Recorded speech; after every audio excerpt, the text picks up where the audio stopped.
अब मैं आपके साथ अपना नेक्स्ट टॉपिक डिस्कस करूँगा which is when the pulley is rough. तो उन केसेस के अंदर जनरली हमने जो भी केसेस अभी तक डिस्कस किए रहे हैं उसके अंदर क्या माना है कि पुली और इस स्ट्रिंग के बीच में कोई भी फ्रिक्शन नहीं है।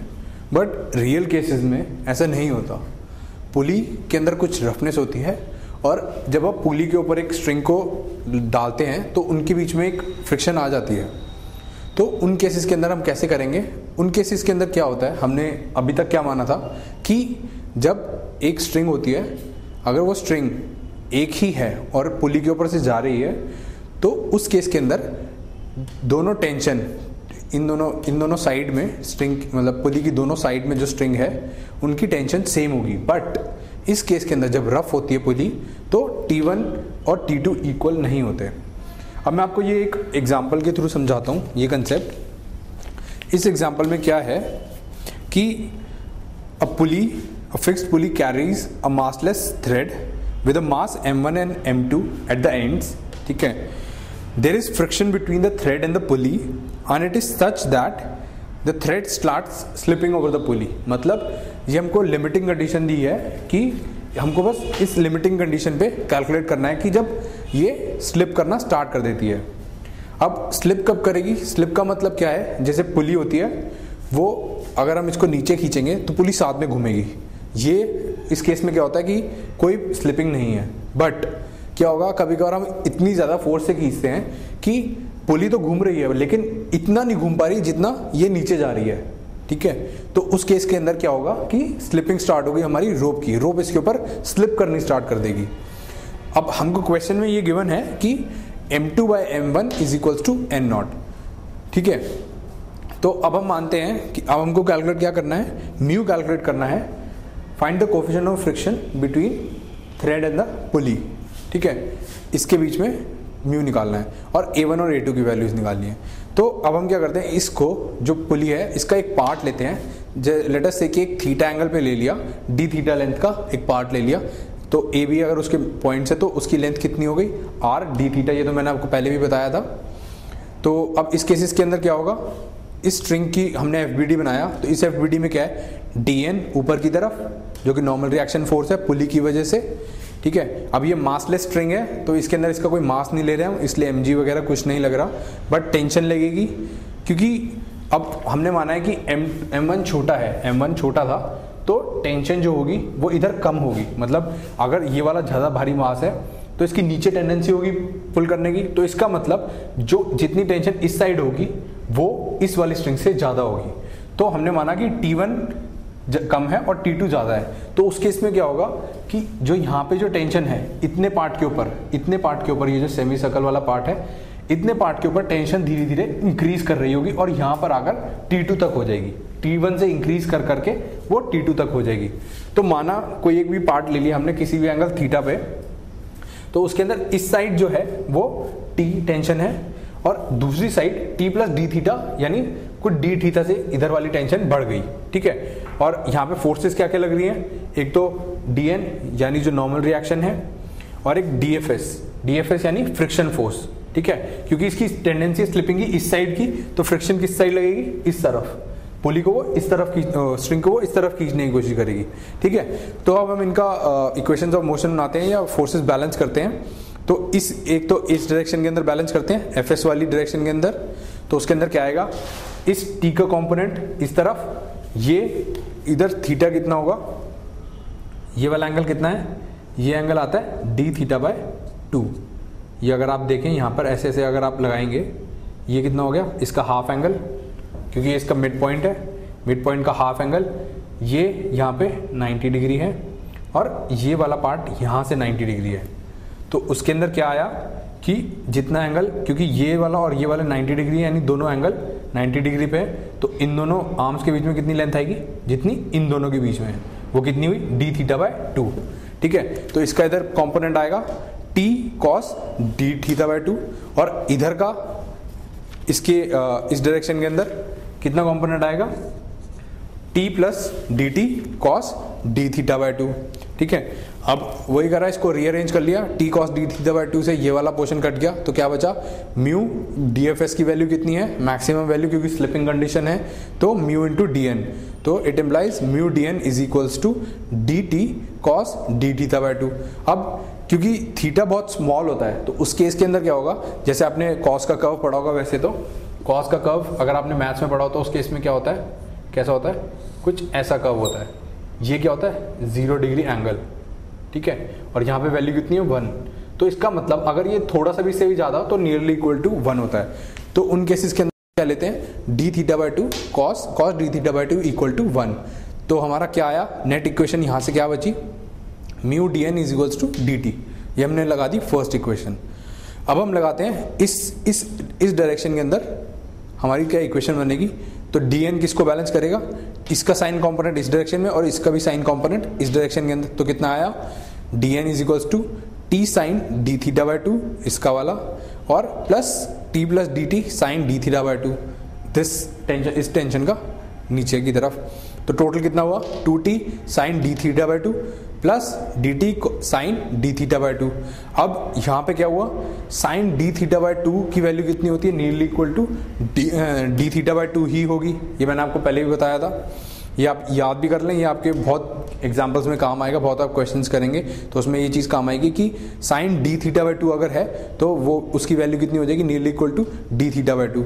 अब यहाँ पे भी सेम होगा, लेकिन d t into d theta by two है, ये ऑलरेडी एक स्मॉल वैल्यू थी, ये और भी ज़्यादा स्मॉल है, तो इनका प्रोडक्ट जो होगा और भी ज़्यादा स्मॉल होगा। जैसे अगर कोई स्मॉल वैल्यू देखते हैं, जैसे 0.1, ठीक है, एक और स्मॉल वैल्यू देखते हैं, इनका मल्टीप्लीकेशन 0.1, तो ये कितना हो जाता है, ये होता है 0.01, तो ये दोनों से छोटा हुआ, तो इसका मतलब क्या हुआ, इसको हमने क्या करा, इसको हमने निगलेक्ट ही कर दिया, इस पोर्शन को हम 0 ही मान लेते हैं।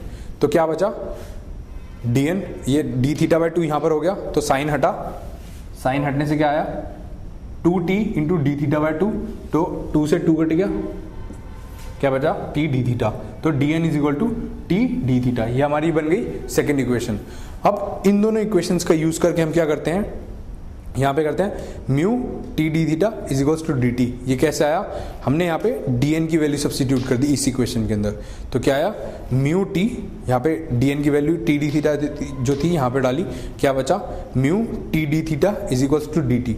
यहाँ पे हमने डी एन की वैल्यू क्यों सब्स्टिट्यूट करी, क्योंकि हमको टेंशन की वैल्यू चाहिए, टेंशन हमको पता है कि T1 से T2 हो रहा है, ना कि dn की वैल्यू पता है, तो हम सीधा यही सब्स्टिट्यूट करते हैं, तो dt by t is equals to mu d theta हो जाता है। t को अगर हम इधर ले जाएंगे और इसको इंटीग्रेट कर देते हैं, इंटीग्रेट कहाँ से करेंगे, इंटीग्रेट करेंगे इस पॉइंट से लेकर किसी एक थीटा पॉइंट तक, तो इस पॉइंट पे क्या वैल्यू है t की, T1, और थीटा की कितनी वैल्यू है, 0, यहाँ पे 0 लिमिट्स इस तरीके से डालेंगे, और किसी भी एक थीटा पॉइंट पे t की वैल्यू है, और थीटा पॉइंट यानी थीटा, तो क्या आया, t इसको अगर रिजॉल्व करें तो कितना आएगा, t is equals to T1 e raise to power mu theta. ठीक है, अब इसकी अगर हम फाइनल लिमिट देखें तो कितनी आएंगी, यहाँ पे इक्वेशन हमारी ये बनी। ठीक है, अब हमको पता है कि इसके एंड पॉइंट पे कितना है, ठीक है, एंड पॉइंट पे T2 है, तो क्या आया, हमको क्या फाइंड आउट करना है, म्यू की वैल्यू फाइंड आउट करनी है। अब हमको पता है व्हेन थीटा जब पाई हो जाता है उस केस के अंदर t कितना हो जाएगा, T2, मतलब जब थीटा यहाँ पर पहुंच जाता है तो t की वैल्यू कितनी है, t is equals to T2 है। तो हम इस इक्वेशन का यूज करके which is t is equals to T1 e raise to power of mu theta, यहाँ पे पुट करते हैं T2 is equals to T1 e raise to power mu pi. ठीक है, इससे क्या म्यू की वैल्यू आ जाती है, म्यू की वैल्यू कितनी आई, 1/पाई ln T2 बाय T1, ये आ गई आपकी म्यू की वैल्यू। अब मैं आपको नेक्स्ट स्लाइड में एक्सेलरेशन की वैल्यू कैलकुलेट करना दिखाऊंगा। अब हम इसका सेकेंड पार्ट देखते हैं। इसके अंदर क्या है कि n is greater than n not, इसका मतलब क्या है, n हमने लगाया जो n जैसे ये था, n is greater than n not, what does that mean कि या तो m2 की हमने वैल्यू बढ़ा दी या फिर m1 की घटा दी या फिर दोनों एक साथ करें, तो उससे क्या हुआ, नेट क्या होगा, नीचे की तरफ एक्सेलरेशन आएगी m1 m2 वाली साइड में। अभी तक तो ये था कि रेस्ट पर है, ठीक है, तो अब हमने इनका फ्री बॉडी डायग्राम बनाया यहाँ पर।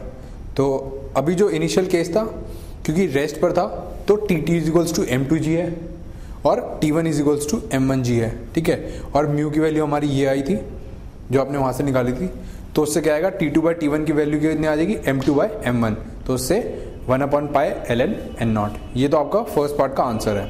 अब सेकंड पार्ट के अंदर हम क्या करते हैं कि इनका फ्री बॉडी डायग्राम बनाते हैं। अब इन केसेस के अंदर हमको नहीं पता कि कितना बड़ा है कितना घटा है, बस हमको इनका रेशो पता है, तो हमने इनका फ्री बॉडी डायग्राम बनाया। तो उससे हमारी इक्वेशन क्या बनी, अब क्योंकि ये मतलब m2/m1 की वैल्यू ज़्यादा हो गई है, तो उससे क्या होगा, ये नीचे की तरफ जाएगा, इसकी नीचे जाने की तरफ टेंडेंसी होगी, तो उसको कौन सी फोर्स पुश कर रही होगी, वो होगी m2g।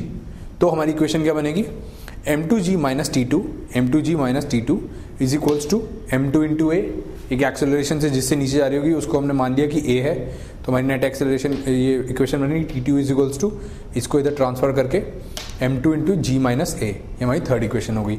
अब यहाँ पर क्या होगा, इस ब्लॉक की क्या टेंडेंसी होगी, ये ऊपर जा रही होगी, और कितनी एक्सेलरेशन से, जितनी एक्सेलरेशन से ये नीचे आ रही है, क्योंकि जो हमारी स्ट्रिंग है वो इनएक्सटेंसिबल है, मतलब ना तो ये टूटी हुई है ना मतलब एक्सटेंड हो सकती, तो जितना ही नीचे जाएगा उतना ही ऊपर आएगा, तो उतनी ही एक्सेलरेशन होगी, तो वो उसकी कितनी वैल्यू होगी, क्या होगा, T1 minus m1g is equals to m1 into a, और हमारी T1 की ये वैल्यू आ गई। अब हम इन दोनों को डिवाइड कर देंगे, तो क्या होगा, T2/T1 is equals to m2/m1 into g minus a upon g plus a. अब यहाँ पे एक बहुत इंपॉर्टेंट चीज़ देखनी है कि T2/T1 की जो वैल्यू है वो कितनी है, पुराने वाले n0 के जितनी है। वो क्यों है, क्योंकि जब हमने पहले एनालिसिस करी थी तो उस केस के अंदर क्या था, हमने एक जो स्ट्रिंग थी हमारी उसके छोटे से पार्ट को एनालाइज करा था और उसके थ्रू ये वैल्यू निकाली थी, ठीक है। मतलब जो ये था हमारा, तो उस केस के अंदर क्या हो रहा था कि हमारी जो फ्रिक्शन की वैल्यू थी वो मैक्सिमम लग रही थी, मतलब मैक्सिमम फोर्स ऑफ फ्रिक्शन की वैल्यू लग रही थी। और इस केस के अंदर मैंने आपको पहले भी बोला था कि जब काइनेटिक और उसका स्टैटिक फ्रिक्शन की बात होती है, तो अगर क्वेश्चन में नहीं गिवन होता तो हम जो काइनेटिक फ्रिक्शन की value, kinetic coefficient of friction जो होता है उसकी वैल्यू मान लेते हैं almost equal to static coefficient of friction, ठीक है। तो अभी भी मैक्सिमम वैल्यू ही लग रही होगी क्योंकि काइनेटिक है, उससे ज़्यादा नहीं हो पा रहा। तो अब जो हमारी स्ट्रिंग है ये जो है ये मासलेस है, ठीक है।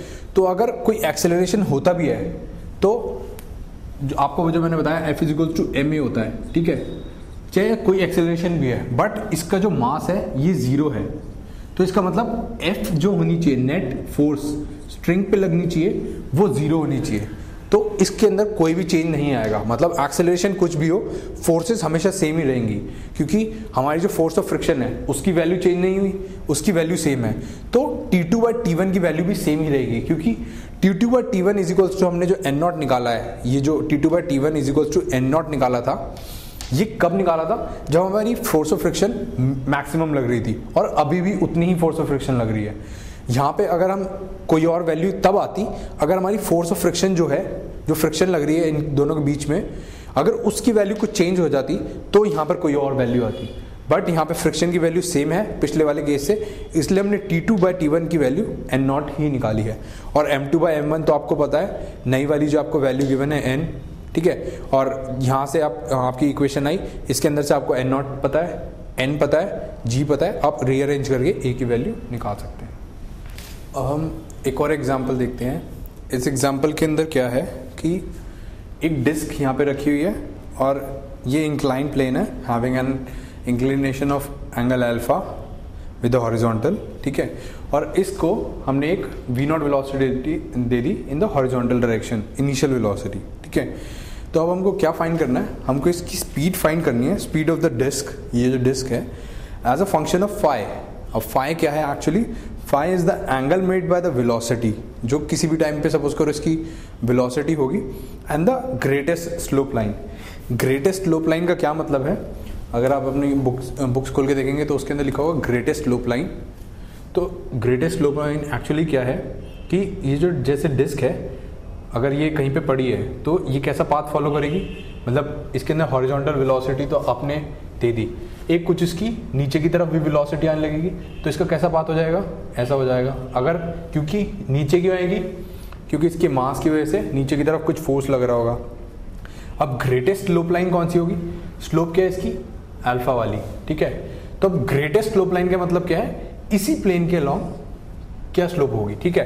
तो अब इस टाइम पे इसकी नेट वेलोसिटी किस तरफ है, इस तरफ है वेलोसिटी v, तो फाई क्या हुआ, ग्रेटेस्ट स्लोप लाइन यानी इससे ये वाला फाई हुआ, ठीक है। तो अब इसको और हमको दे रखा है mu is equals to tan alpha है, अल्फा यही वाला है।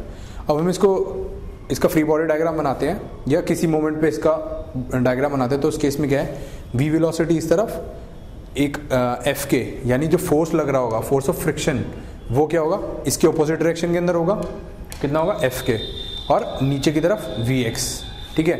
ये वी एक्स हमने मान लिया कि इसका कंपोनेंट, इस v का कंपोनेंट इस डायरेक्शन के अंदर, मतलब स्लोप लाइन के डायरेक्शन के अंदर कितना होगा, वी एक्स होगा, ठीक है। और इस पे फोर्स लग रही है नीचे की तरफ एक mg, ठीक है। तो अब हम देखते हैं कि मास नेट फोर्स वी एक्स डायरेक्शन के अंदर कितना है। वी एक्स डायरेक्शन के अंदर क्या क्या आएगा, एक तो mg साइन अल्फा, ठीक है। mg साइन अल्फा इस डायरेक्शन में लग रहा होगा, mg अगर ऐसे है तो इस डायरेक्शन में कितना लग रहा है, mg साइन अल्फा, क्योंकि ये अल्फा है, ठीक है। ये आएगा इधर mg sine alpha minus F के कॉस फाई, एफ के कॉस फाई, ठीक है। एफ के तो इस डायरेक्शन में लग रहा है और इस डायरेक्शन के अंदर ये वाला एंगल भी कितना होगा, फाई, तो एफ के कॉस फाई, और is equals to m into a. अब a को हमने इधर क्या लिख लिया, dvx by d t. dvx by d t क्यों, क्योंकि एक्सेलरेशन जो है हमने इधर नेट इधर क्या है, इस डायरेक्शन के अंदर, vx वाली डायरेक्शन के अंदर। तो जो एक्सेलरेशन होगा वो कौन सा वाला होगा, इस डायरेक्शन के अंदर, ना कि पार्टिकल का डायरेक्शन जिस डायरेक्शन में वो जा रहा है। तो इधर वाली डायरेक्शन के अंदर क्या होगा, और a आपको पता है कितना होता है, dvx बाई डी टी। क्योंकि हमको इधर v निकालना है तो हम इधर एक्सेलरेशन नहीं लिखेंगे बल्कि dvx बाई डी टी। थोड़ा मतलब फ्रेमवर्क अपना माइंड का सेट ऐसा बनाइए कि जो आपको फाइंड करना है उसके रिस्पेक्ट में चलें और बहुत सिस्टमैटिक मैनर में, ठीक है। तो इससे क्या आया, mg साइन अल्फा, और एफ की वैल्यू क्या आई, म्यू mg कॉस अल्फा।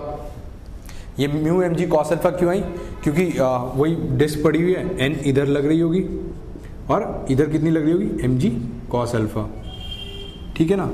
तो ये आई एफ के की value mu mg cos alpha, और म्यू की वैल्यू क्या है, टैन अल्फा। तो म्यू mg कॉस अल्फा यानी tan alpha mg cos alpha कितना आया, mg साइन अल्फा हो गया। नीचे टैन क्या होता है, sine alpha upon cos alpha, तो कॉस से कॉस कट गया तो आया mg साइन अल्फा, ठीक है। तो mg साइन अल्फा हमने कॉमन ले लिया, तो कितना बचा, अब m से m कैंसिल हो गया, राइट हैंड साइड और लेफ्ट हैंड साइड वाला, तो क्या बचा, dvx by d t is equals to g sine alpha into 1 minus cos alpha, cos phi, ठीक है।